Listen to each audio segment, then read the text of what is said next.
Good. Yeah. Well, thank you guys for coming. This is actually happening, I guess. I guess it's been in the works for quite a few months now.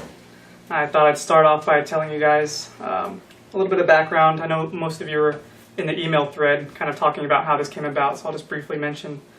I think most of us here are part of the leadership, Ananda Leadership class series, and about 5 months ago, after one of the classes, which I think was about some sort of presentation, a group of us, after the class, and we got a group discussion going like we normally had been doing, we talked about what sort of thing along these lines would be beneficial that we would like to have to talk and work on our presentations.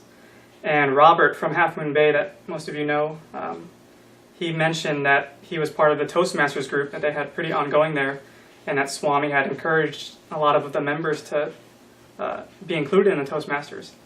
And we all thought that that'd be a great idea, but to have it more locally, more based in this community. And so we left that meeting with high hopes for this thing. And sometimes, as it happens, we kind of wait for somebody else to do it. And luckily, a few people from Ananda Village, Rose and Kalidas, and a handful of people, I guess, also had this on their mind. And a couple weeks ago, that were able to put out their first Joy Master sessions, and they seemed to have really good success with it. There was a lot of positive feedback.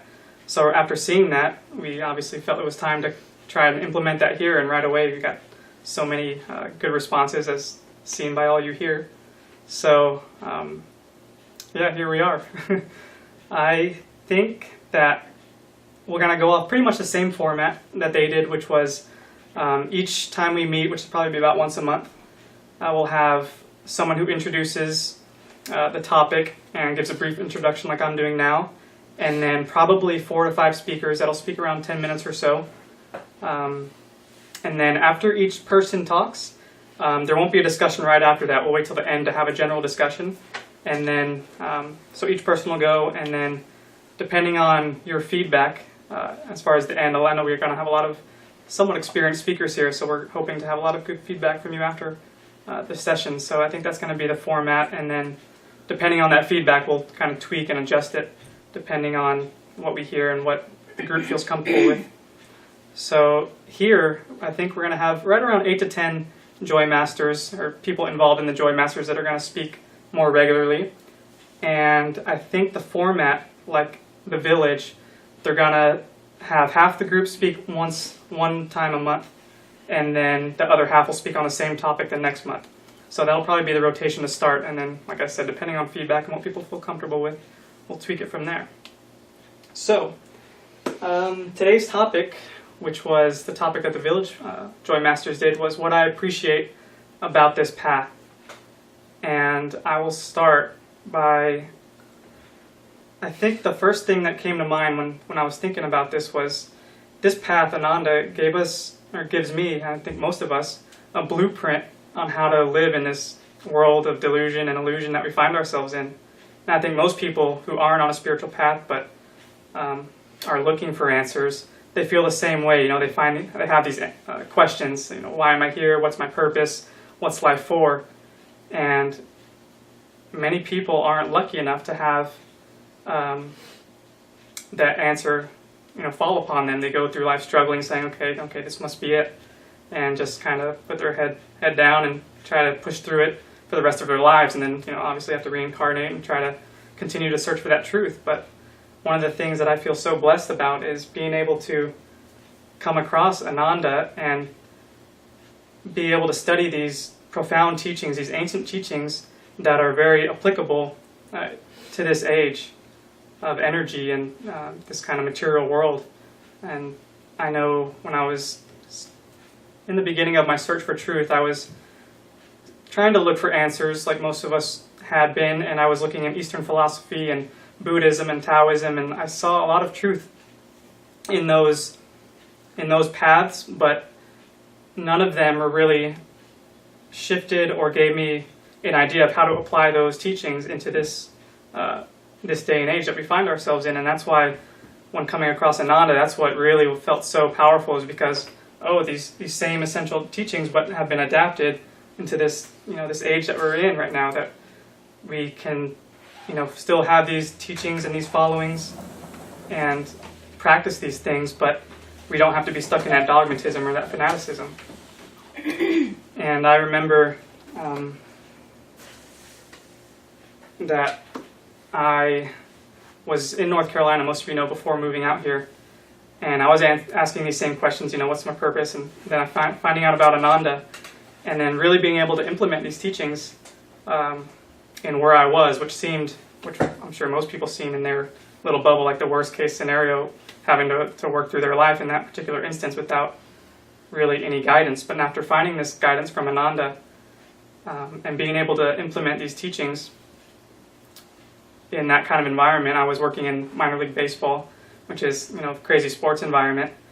And as soon as I started to consciously apply the teachings, every time I stepped back and reviewed how the day went, how the week went, how the month went, I could slowly see, and actually quickly see, the immediate impact that these teachings had on my life at that time. And I could eventually, after leaving there and being here now, I can really say that I was able to stand unshaken amidst the crash of hot dogs and crazy fans boozed up and bad junk food, and it was like I said, it seemed to me like the craziest spot that I could be at, but to be able to survive that, it really made me see how much this path has to offer to not only me, but to all situations. It's applicable to everybody in whatever point that they're at in their life, and it's really great to know that no matter what, we have these teachings and this abundance of teachings that we can fall back on, and if we truly apply ourselves and apply the teachings without any fear, with 100% commitment, we're able to really see these positive impacts in our lives. So that was probably the first thing that came to mind when thinking about what was the thing that I appreciated about this path probably the most. Is a really solid foundation. And then the other thing that I thought about was, after coming to Ananda and finding Ananda, it created an atmosphere of really allowing us to be who we are without feeling like we needed to put on an act or fit in some certain way.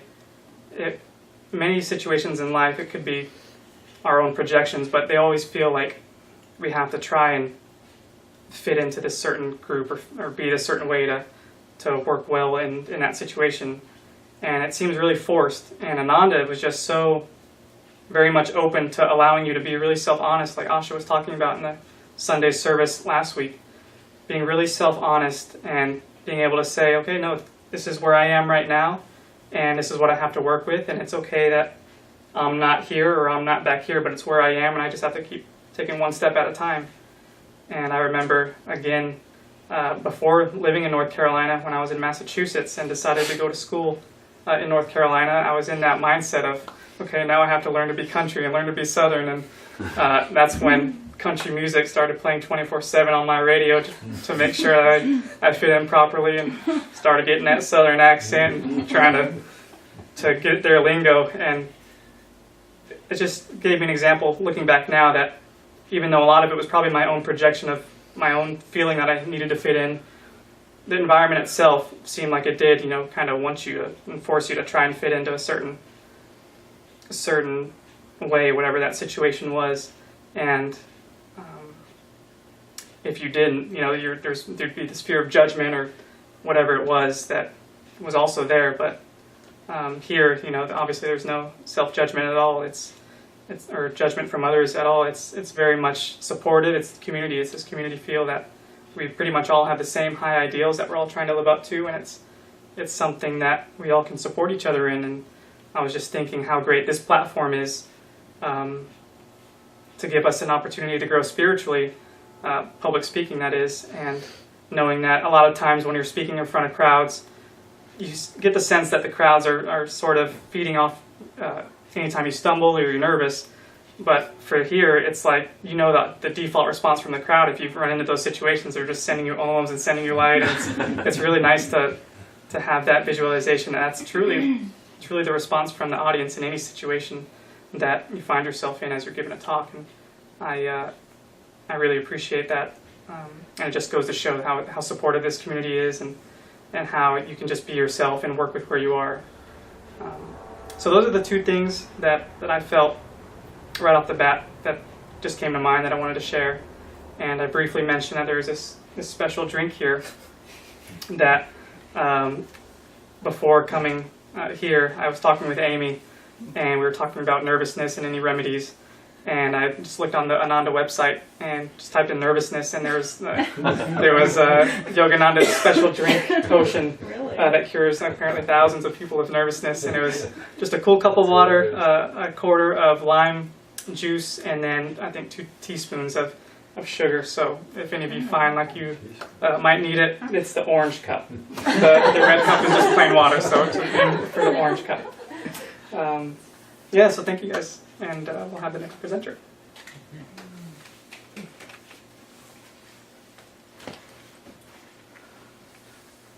You want to hold your little pillow? Can I? No.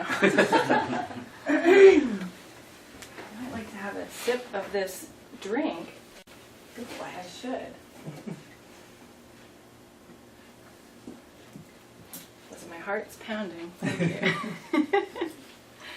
So, thank you for being here and providing this platform, Vinny, and everyone for being here. Because when I thought about what I appreciated most about this path, it brought me back to my journey of seeking and just how I got here, basically, and where I started out back in my early 20s, just going from thing to thing and group to group. And when I found this special technique of meditation that I stuck to for a couple of years, it was wonderful. I did it 2 or 3 times a day, and I was religious about it. And I could do that, being a single person and not having children, and I even tried teaching it, and I learned that up in Alaska. And then I took it to Hawaii, and I taught some people the technique. But at the same time, I was also working in a place that was very, outward, let's just say. It was a nightclub, and there was lots of things to take you off your track. And it was the kind of business that I could go anywhere and do and make lots of money, which I was wanting to do, so I had my freedom. Though and everyone kept saying to me, well, there's a lot of stigma attached, and it might, change you. Oh, no, I'm doing this, as a journalist student, and I'm very focused, and I'm concentrated and disciplined, and I had my meditation techniques, and I'd started doing yoga when no one else knew what yoga was. But as we know, Yogananda says, environment's stronger than will. And so when I look back at that, I see how over time, when I was still in this business for several years, how little by little, I stopped meditating and started letting outward things pull me away, and, habits that weren't good for me. And so, where was I? Where was I going with that? So anyway, I found another group. I moved to another place. I found a spiritual group, and I continued doing what I was doing. And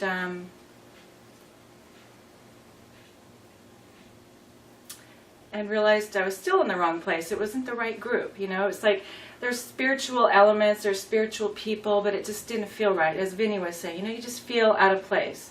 And so, I finally started renunciating certain things of my life, these outward habits that were bad for me, and, friends that weren't good for me, and figuring out, okay, environment's stronger than will. Didn't know those words yet. But as I moved to the Northwest, and I had a husband and a son, I finally found Ananda. And little by little, getting on the path and learning a different technique of meditation, what I found the most important thing, it wasn't just the meditation, it wasn't just the Kriya, which we know is huge, and it wasn't just finding my guru. It was the people, and it was the serving together, and it was being amongst people of like minds finally, and being allowed to let go of all the things that, didn't matter anymore, and things that weren't good for me. So I think that was the highlight for me, and learning that serving was a way to take myself out of the ego And, you know, there were times where it was very challenging being married and having a child, and also finding a path that was different from my husband's. But I just, you know, to pull myself out of that darkness or that challenge, it was just to serve. And finding service amongst my Guru Bhais was, you know, the utmost joyful moment for me. And so I'd have to say that what I appreciate the most about this path is my Guru Bhais and all of you. Because even with Kriya, as I know when I did my technique religiously 3 times a day, when I didn't have anyone with me to study or talk about it or do it, it fell away. And I slowly but surely got pulled off my path. And that could happen to us. It could happen here. If we don't have our Guru Bhais with us to do it with and to remind each other. And I think that's what I appreciate the most, is every day I can walk outside and I can smile and be received with joy, and people smile back, and we share soulfully, and we share from the heart. Many years ago when I was in Georgia living, and I was with learning the Native American ways, going to sweat lodges, and there was Native American spiritual teachers there for me, and they were lovely, and you know, they were great, and they were, what they were teaching me at the time, what I didn't know, was how to be in community. I started going to sweat lodges, we started having potlucks, and they started saying, you know, live in your heart. And I kept going, oh, what does that mean? You know, if you hear it, you say, okay, live in my heart, okay? So you start touching your heart, you know, you start hugging people. Oh, it's so nice to meet you. But it's just like when they say that, it wasn't like they were providing examples. And I think here we've been shown so many examples of how to be in the heart and how to share from our heart and commune joyfully. And I really, that's, you know, there's not much else to say. I think that's why we're here, is to be together and grow together, and it's the growth that's the most important to me. So thank you.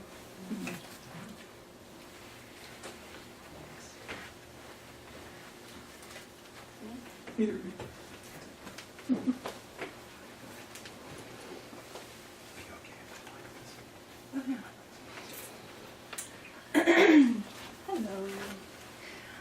I was having a lot of trouble getting my brain together, so I hope you'll forgive me, because I'm going to kind of read what I've written for today. It took me quite a while to kind of condense my thoughts into something presentable, so anyway. So my name is Amy, and I have been with Ananda since 1996, although you probably wouldn't have known it back then. I was the one who slipped in quietly, sat in the back, and scurried out back to the life I was living at that time. Not quite ready to make the leap into a spiritual life. I was 25, 26, had read about half of the AY at that time. But I do remember reading the Kriya meditation program and thinking, that's what I want. But it would be a long time before getting to that point. At that time I was fresh out of grad school, engaged to be married, learning this new trade called landscape design, which was a nice variation from architecture school, playing volleyball with friends and traipsing all over California with my fiancé's family. It was the happiest I'd been in years after 7 years of college and grad school and everything else out east. So I remember coming home from a particularly inspiring hike one day and finding the poem from St. Francis in a book, this book, that I had at the time. Only recently did I figure out that Joseph Cornell is Bharat, so that was a nice discovery. And so this was the poem that really inspired me, and I'm sure everybody here already knows it, but I was going to put it on record. So if you feel to, you can close your eyes and just take this deeply within. Lord, make me an instrument of thy peace. Where there is hatred, let me sow love. Where there is injury, pardon. Where there is doubt, faith. Where there is despair, hope. Where there is darkness, light. Where there is sadness, joy. O Divine Master, grant that I may not so much seek to be consoled as to console, to be understood as to understand, to be loved as to love. For it is in giving that we receive, it is in pardoning that we are pardoned, it is in dying to self that we are born to eternal life. And of course that's by our patron saint, St. Francis. So after coming home from that hike, it was with my full heart that I prayed that day. So sure of the truth in that prayer, so sure of the aspiration and sentiment, it opened the door for the divine to start working through my life, through me, and proceeded to change everything. That was over 15 years ago. Since then, I have been married and divorced, a cancer patient for 4 years. I've been to many funerals, including that of my ex-husband. I've been a single mother in a very contentious relationship, trying to survive, put food on the table, nurture the amazing spirit in my son, put my mind and heart back together, somehow keep it together, landscape project after landscape project, long after my initial enthusiasm had waned away, and just keep going.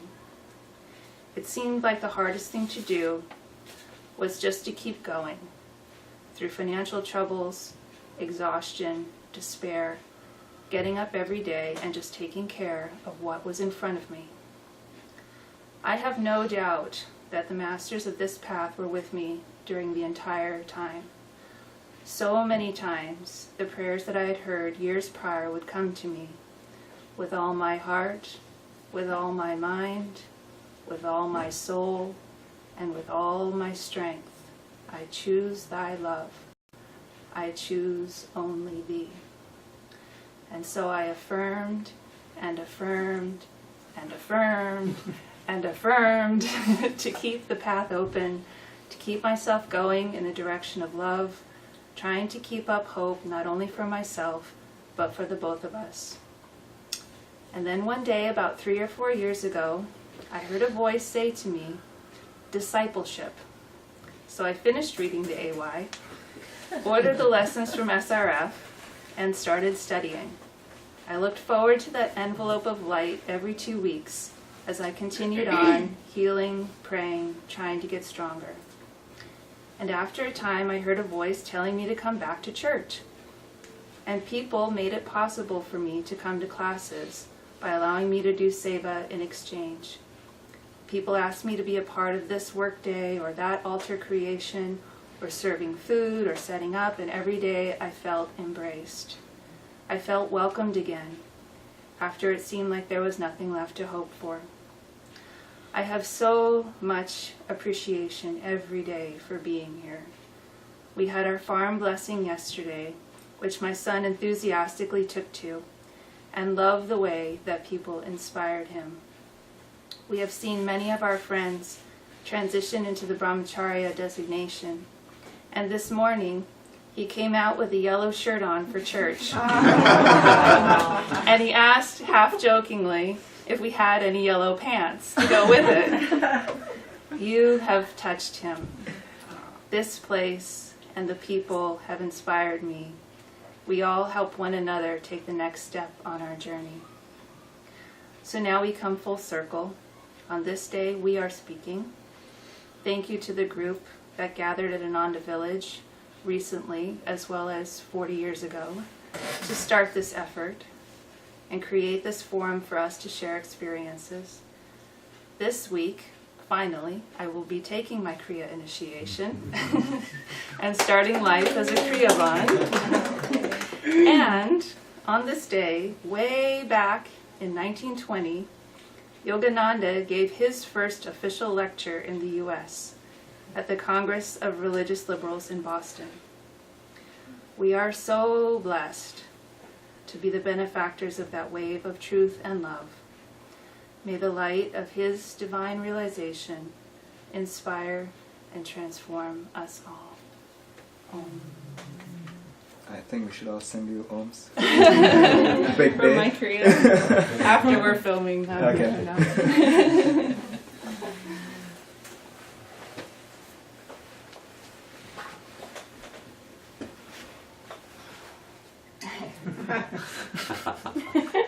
It's going to become a ritual.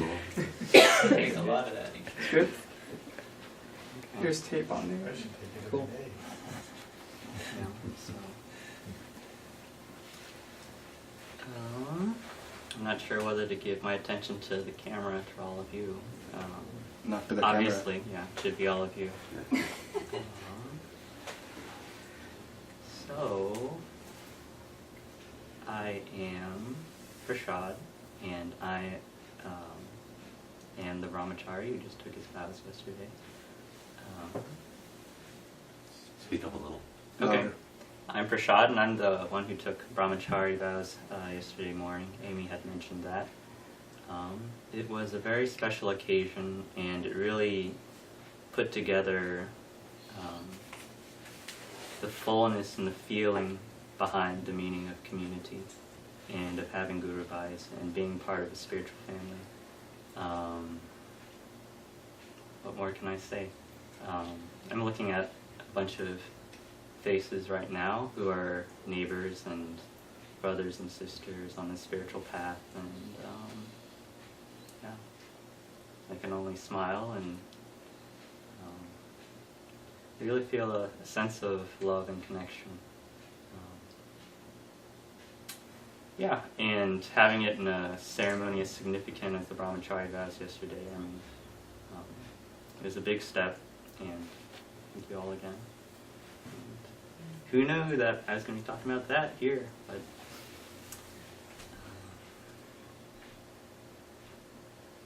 so what I appreciate about this path depends on where I am at the moment, which is kind of a way of saying everything. Because knowing that, God is everything, the consciousness that we live in and that we strive for, and why we meditate and why we have satsang and the relationships we form, are meant to create that all-pervading sense of living in spirit, living with God, living for God, and living for each other.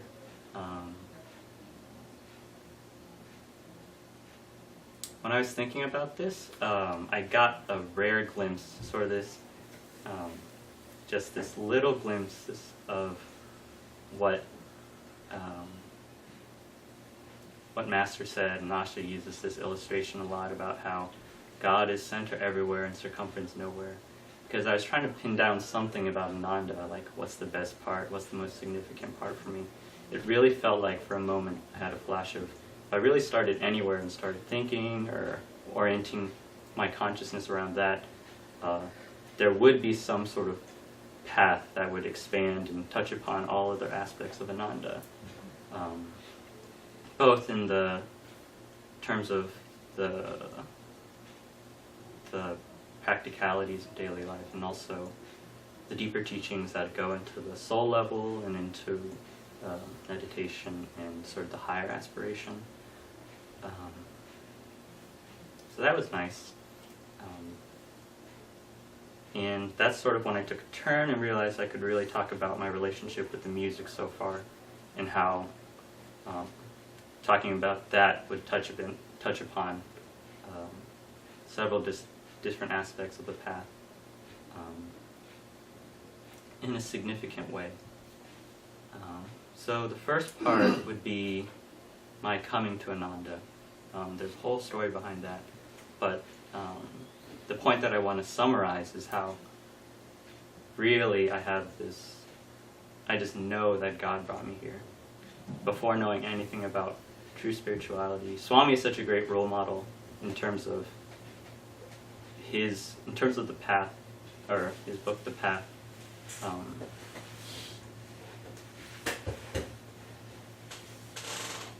His search for truth and his sort of having to wander, I'm sure applies to many of us who come on the path. But underneath all the details, it's sort of all about, for me, realizing that God had been guiding me all the way without my knowing it. And in relation to this with the music, on sort of less of a staggering level, I've been playing guitar since I was like 12, so it's been over 10 years, and I never really got too into anything. I never sort of got too attached to any piece of music or any type of music, even though I have a natural talent for it. The stuff that I did play ended up being like the perfect style for being able to play Swami's music. There's like this 60s stuff and the finger picking.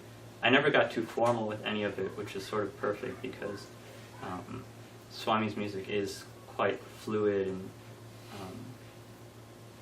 it was just the right feeling for what I needed. And also in relation to that, or on a separate note about being brought here in terms of just developing the musical skills that were sort of almost perfect for what's played here. There are a couple of genres of music where you just sort of listen to things on loop. It's like sort of a simple musical idea. And I felt like that was my attunement with chanting.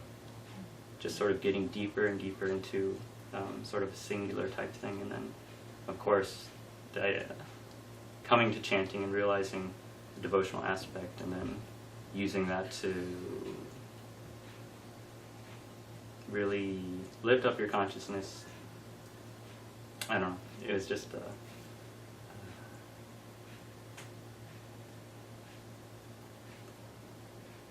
I can't complete the thought there, but yeah, so I was prepared for chanting based on what I'd been exposed to and what I got into.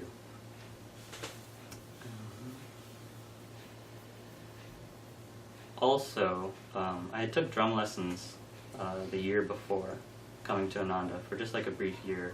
It was sort of like a short-term interest. All my life, I had been playing music too quickly, like rushing through it. But when I took drum lessons, the most basic thing is you just tap, tap, tap, tap, tap, tap. And that sort of broke into... I had a breakthrough in terms of sort of the stricter definition of meditation, being sort of absorbed in what you do. That sort of just sort of settled it in for me and developed that concentration. Right now I think of it as sort of a preparation for a hong saw, just tap, tap, tap, tap. But it really sort of set the tone. And without that practice, I wouldn't be able to actually play the music here. And I really feel like that was Divine Mother's grace also, because I needed something, I needed an outlet, and it was just sort of the perfect timing to lock in and be able to come here and do that. And it's great being able to... The music didn't click with me quite as quickly. There wasn't like that instant attachment, probably because of preconceived notions, stuff I sort of had to, maybe my music was too intellectual. So that was an important lesson related to a lot being on the path, having to break through the mind, really get to that heart center and the feeling behind everything.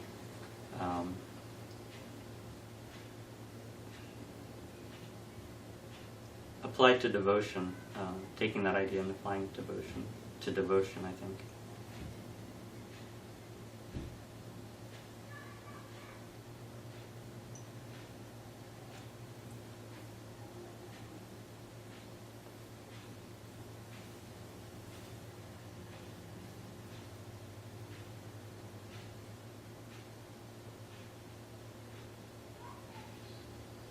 there's that story that Swami tells about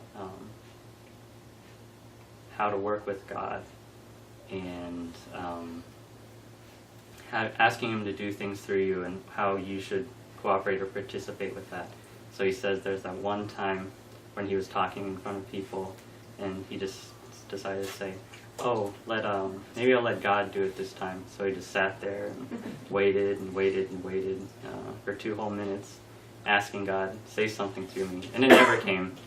That's not how it works. So that pause, I wasn't even asking God.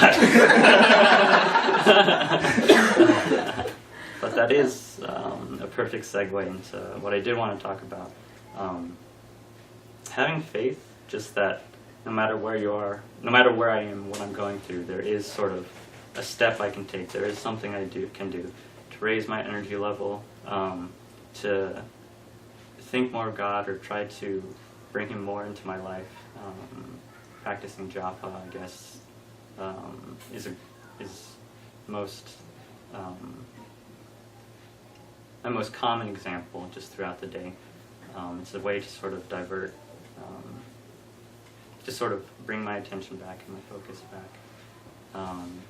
But having faith, the way I interpret that formula that we have about the spiritual path being 25% my effort, 25% the guru effort, and 50% God. Thinking of it in terms of effort and what we need to do is sort of that's just like what that offers in terms of a definition. But what it creates is a sort of faith. It's like just knowing that there's that wind behind me. And this year has been, it's been like a dream, and my faith is sort of amplified by just looking at Ananda and how sort of it's so clear and so obvious how much God really is at work. God and Guru. It's with the farm that we just bought and with just Ananda being created, there's just no room for doubt. It's like, why is there even the word doubt? It's all just knowing. And back to the music thing, just one final point. There's that challenge that we have on the path in terms of raising our consciousness and sort of breaking through. And of course there's like the ultimate realization where you expand and everything. But the music really sort of gave me an opportunity to have that experience in a tangible way. Because there is sort of the rough and tough of having to practice, and there is the joy of rehearsing with other people and getting to sing with others. But really, there is sort of this hunger I have to knowing that Swami's consciousness is behind that music, knowing that it came from God. I know that music is a doorway towards sort of tapping into that. And I've had sort of brief experiences of that where things just sort of lined up at the village.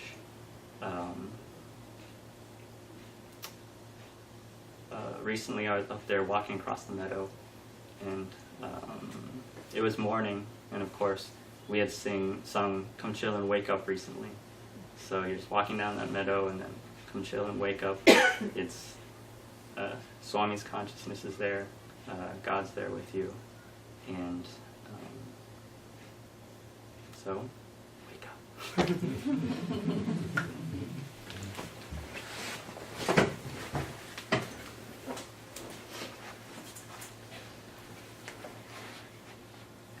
Good evening, great souls.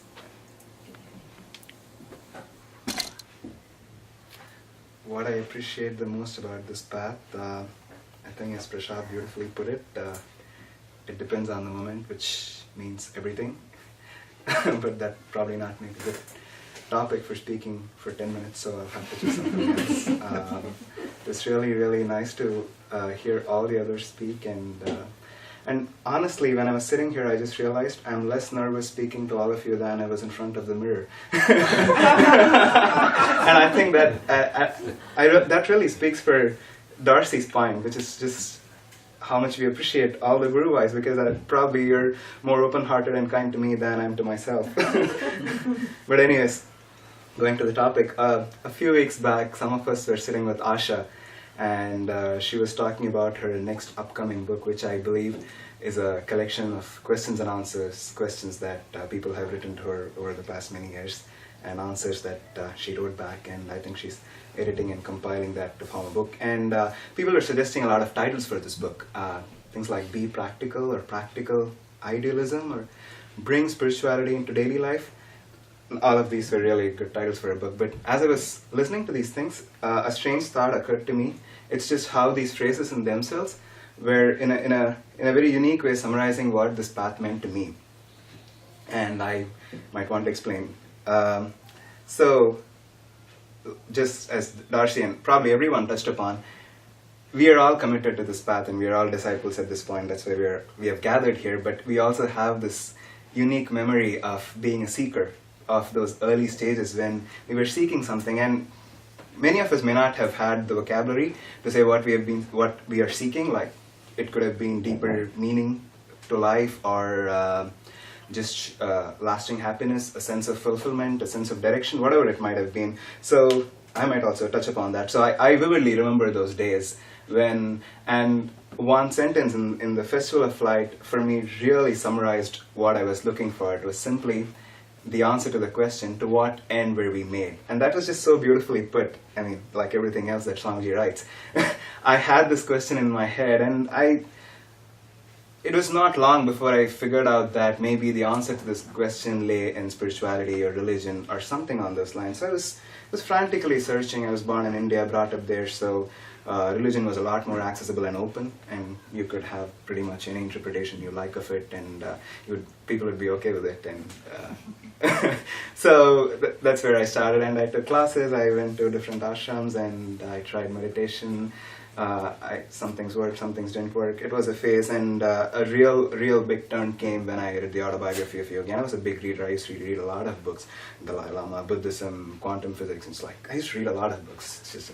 It's just what I used to do back then. And reading AY was different from reading any book, because it was sort of dramatic for me, because maybe because I read a lot of other books which seemed very different. It's just the first thought that I had when I read Deva was simply just that I probably had all the answers that I was seeking. And that was just a very, very different experience for me reading a book, because I would have never expected one book to answer all my questions. So that was a very interesting experience. And it sort of occurred to me that I was no longer looking for anything. The next step was to do something about it. But interestingly enough, if somebody had asked me to summarize the AY in 30 seconds or whatever, in 4 or 5 lines after I read it for the first time, I imagine this is what I would have said. There's this guy called Babaji who lives in the Himalayas. He kind of has a body, but he makes it up whenever he wants. He's beyond space and time. He can show up whenever he wants, wherever he wants. He's a deathless master. I think this is what I would have said, and it's not shocking to me, because we know how humble Master is, and it's just he has this genius skill of not letting the spotlight be on him, even in one sentence throughout the book. He just lets you see the world through him, and not ever let the light be on him. So, anyways, but we have heard about Master's greatness many, many times through Swamiji and through everybody else. And also, interestingly enough, I remember listening to a recording of Asha. I don't know which topic or what lecture this was in. I think this is what she said. She mentioned, I think, when they did a statistical analysis of the queries or things that led people on the web to the Ananda website or to our path in general, top on the list was Babaji. And everything else, like Yogananda, Swamiji Kriya, everything else, AY, all those were after that, which means more people were actually looking for Babaji in connection with our path. And I really felt good to know that, I mean, because I was not alone. I mean, a lot of people. But it also made me think. Why? Why is it that Babaji makes such a lasting impression on us? And I mean, Master talks about a lot of things. He talks about East and the West. He talks about the yogic interpretation of Bible, which I'm pretty sure was something unique that he brought. It was his mission to bring it. I mean, of all these things, I would pick up only this guy in the Himalayas, who I've not even seen, who nobody, I mean, I've not seen anybody who has seen him, and there's no historical record of him. But anyways, it was interesting, and the answer to the why question was pretty obvious. It is just the otherworldly nature of this image. It is just so fascinating, you know, it's so nice. I mean, you think of Babaji, you think of all the snow-covered peaks and the absolute stillness of the Himalayas. There's this being of light, and a simple gaze of his would sublimate all your desires, and you live happily ever after.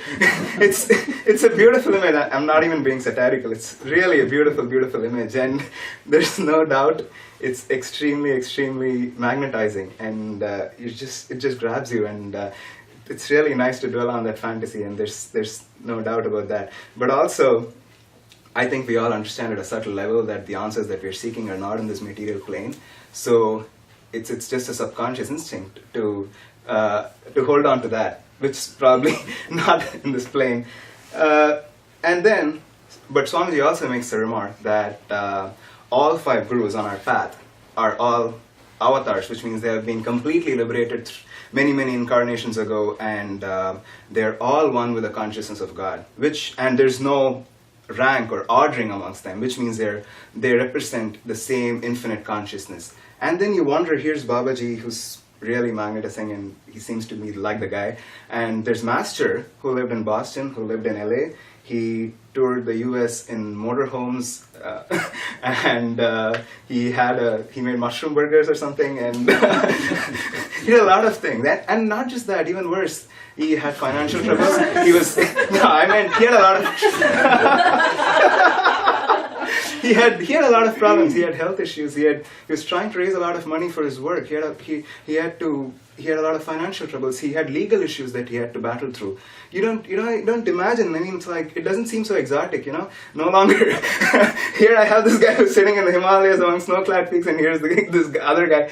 I mean, we have all been on this path, and now I know enough to know that they're all the same. It's just infinite consciousness. It doesn't matter. It doesn't make so much of a difference as we think it does, where we are or what we do, what we express as our consciousness, and that's what makes a difference moment by moment. But it was so interesting for me to note that how the mundane nature of daily life was just didn't seem spiritual enough. It's just I wanted something else. There's always this resistance to think that there's something out there better than what I already have, and that's the answer to whatever I'm seeking. And it's just hard to believe that it's not. Sometimes you really have to work through. I mean, we all know we're supposed to be where we are. We wouldn't be sitting here in this room right now if we're not meant to be here, and things like that. And but you see, the subconscious works in different ways. I mean, being on the path for a while, I've dumped my mind with a lot of teachings and ideas and beliefs, and so it's so easy for me to say these things at this level. But again, there's so much more deeply. I don't know if next time, when I have a fresh slate and when I have Master and Babaji, will I still, like a kid, will I think of Babaji as a fancy little image and fantasize about it? I don't know. I wouldn't know until next time. But yeah, that was really interesting for me. Going back to my story. So yeah, I did the AY, and I immediately started taking the lessons. I was back in India then, and I started taking the lessons that come by post, and I was very clear what I wanted. I had no confusion. I only wanted 3 things out of those lessons, and after reading the AY, I wanted to know how to meditate better, because I had already tried a few different things, and just didn't seem like that's all meditation was. Like, I'm closing my eyes and sitting, but is that all it is? So that was one thing that I needed, and the second one was Kriya Yoga. I mean, obviously Master talks about it a lot, so it must be something, so I thought I should learn it. And the third one was how to get into Samadhi. I mean, and it's really interesting. I mean, being from India, I was not hearing about Samadhi or the state of consciousness for the first time. This was pretty familiar to me, but this was so out of access. I mean, this is kept like something so far away. And Master, in his brilliant way, makes you think, oh, this is what you're supposed to do, and this is where we're going. And you have this lot of enthusiasm. You have a lot of enthusiasm to think, oh yes, of course, this is what I want to do. And here's one guy who's actually showing me the way, and not keeping it somewhere out there, hard to access and just out of your way. So these were the 3 things I wanted, and I started reading the lessons. But there was just so much more in the lessons. It's just like there were stories and there were poems.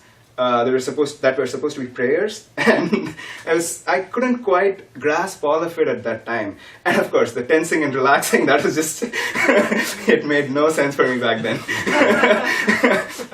I thought either I'm not doing it right or it's not working. I'm not sure which one. Anyways, but I really had a lot of faith in Master. Just Eva had really put things very clear in my head, put the puzzle together. So fortunately for me in this incarnation, I never had to doubt anything after that point. But it was hard because it just couldn't, and it got worse when I started getting diet tips. It's like, oh, you orange juice and all that, and spinach. And I'm in second grade. I know spinach is good for me. I don't want diet tips. I'm looking for Kriya Yoga here. And it's like one of those lessons had a recipe or something for dal or something like that. Like I was like, no, I want Kriya Yoga. But anyways, it took me some time to come around and realize that in my head I had all these in compartments. It's like, you know what, I'm going to meditate for 2 hours a day, and then all this other thing doesn't matter. It's like I had clearly segregated spiritual and non-spiritual parts of my life, and I didn't want them to. I somehow strangely didn't want to put them together. It was just a subconscious assumption that I was working with, which took me a long time to realize. And in fact, even when I moved into this community, it did not quite occur to me. I mean, why would you live in a community until you really don't understand until you're with Guru Bhais and you're living here, you're going to the sadhana. It just makes so much of a difference.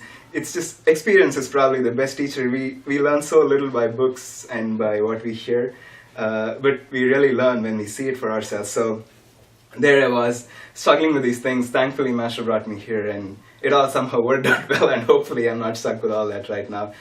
But yes, so what I appreciate the most about this path, again, a point to complete there. One more point that I wanted to say as I was talking about diet. Somebody in India once made a comment, this was not about our path, about some other ashram or something, where they were serving things with onions and garlic, and this person was so obvious to him, this is not a spiritual path. I mean, you can't be eating onions and garlic.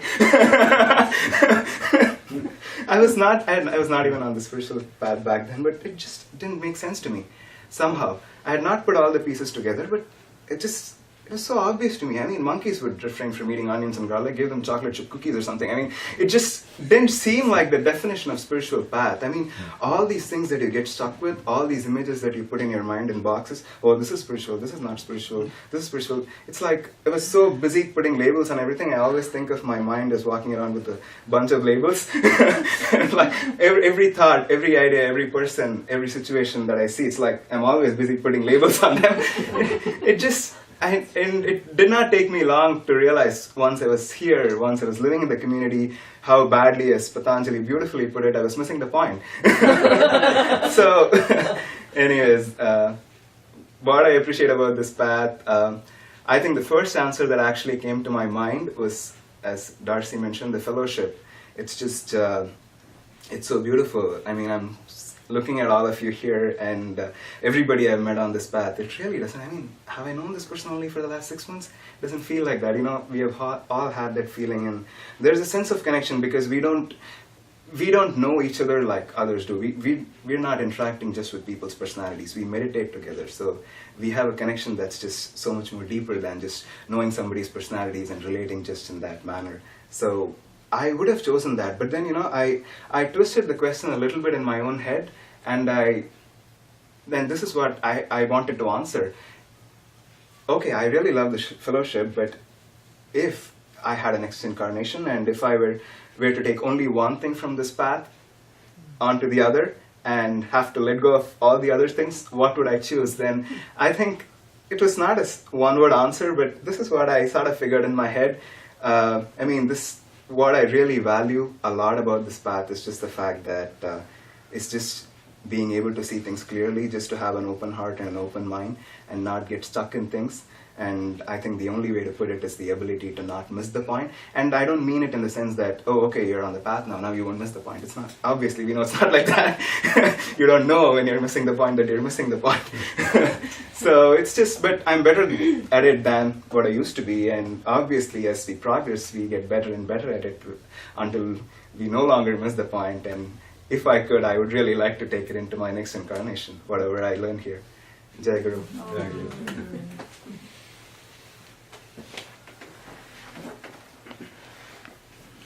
We are not recording this part. Well, partially. Well, I haven't asked David yet. Gamau.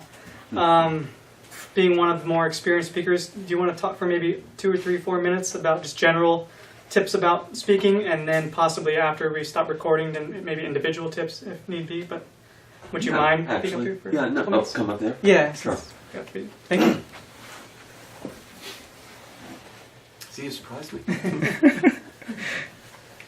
One of the things Swami often spoke about regarding speaking is there are 2 different things going on. One is sharing information, which of course is very important. We need to understand the teachings well enough to be able to really express them well. As well as that, and more than that, is really coming from here, and really coming from the heart, because that's what's really going to touch people. Now in singing, and I just want to say, I'm so delighted that we're doing this, I just can't tell you. Because if you think about it, with the singing, we spend so much time with our singing. People rehearse, they learn the music, they learn to place their voice, they learn how to sing in tune, all of these different things. What do we do with our speaking? This is the first time at the village and also here, to my knowledge, that people are really gathering together like this to practice speaking, and I'm just thrilled. So thank you for that. I think it's going to be a real boon to the work to do this. But again, going back to speaking, there's the technical part of speaking. As I said, how do you place your voice and all of that? We need to learn to do that.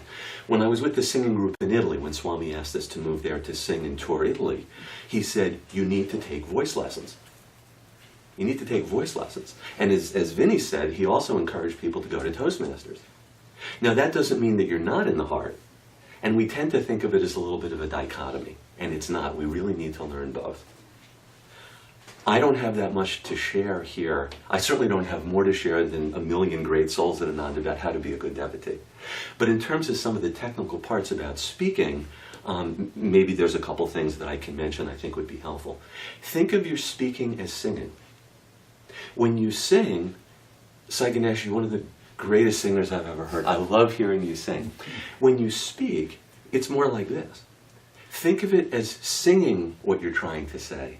There's phrasing. Vinny, your talk was also excellent. But at the same time, it was a little the same all the time, and it was a little staccato. Mm-hmm. The most moving thing of all the speakers was when you really slowed down and you said, you have touched him. Just like that. I really felt it. No, I really felt it. No, why? Why did that make such an impact? One, because it really came from your heart. You weren't reporting a fact. You weren't talking about this thing I learned 3 weeks ago, right? It was right from your heart, and you completely changed the pacing. So like when someone's speaking, I'm here speaking, and suddenly I get really quiet. Everyone's attention goes way up. Mm-hmm. Or if you pause, you could say, it's very important to sit still when you meditate, because then your mind is calmed and not restless. That's fine. Or you could say, it's really important to sit quietly when you meditate, because it's only at that time that your mind quiets. You see the difference? It's the same information, but you see how much more attention there was? So really work with the pacing and the cadence. When Swami writes his books, he would read them out loud and try and make the flow of the sentence musical. That's how we need to speak. Now, to get to that point when you can speak that way, you really need to know your topic. Karen, being a great saint, has even been willing to teach me how to sing, which shows how good she is at that. But I find what happens is when I'm learning a new piece, I have to start with very little on my mental list. You know, there's pitch, there's phrasing, there's the words, I'm a bass, so it's not the melody, it's a new part, there's all this stuff. And at the beginning, Karen would point out a number of them, and I'd say, which one do you want? I can't do them all yet. You want pitch, do you want words, or do you want melody, right? So it takes a little time. But this is partially why it's so important to practice, because as you practice and you get comfortable with all that other stuff, then you can move to cadence, and you can move, etc. Anyway, so just a few thoughts to keep in mind. Be sure to stay connected with the audience. If you get to a point where you're relating information, they're going to get bored. Because they don't want to it's not watching TV. right? You're not sharing information about a topic. People have asked me, my primary program that I teach when I'm teaching to the public, and I think everybody here knows, I've been public speaking as a full-time living for about 20 years. And there's one class that we 98% of the time go out with. And people say to me, don't you get tired of teaching that class? And it's sort of a fair question. And I finally realized why I do it. Because when I'm doing that class, I feel like I'm healing people. I'm not teaching, I'm a healer. And if you're a brain surgeon, you can't possibly be tired of operating on a 16-year-old and saving his life. It's not possible. So if you get into that consciousness while you're speaking, you're helping people who are suffering. And if you can feel that, they'll feel it. And then you get that connection, and that changes everything. It just changes everything. And you need to find a couple points in your talk or when you're talking where you feel it so much that you're on the verge of tears. And you know what it's like, right? Asha's up there talking and she says something and you feel her holding it back. Where's your consciousness then? You're melting. Anyway, so just a few thoughts about how to come at it. And then there's the technical part. I mean, you have to learn your topic enough. But once you start to get that stuff, like I mentioned with singing, then you can move on to that depth and that communicating. And that's really what it's all about. People want to feel loved and they want help. And the topic is, whatever. I mean, it's all the same stuff. The joke at the EL 25 years ago was, I know we're teaching the same stuff all the time, but what are we calling it this time? Right? If you put God first, that's it. That's all that matters. And if you get that and you come from there, you can really change people's lives with your public speaking. Anyway, so Thank you. hopefully some of that's helpful, just a few thoughts.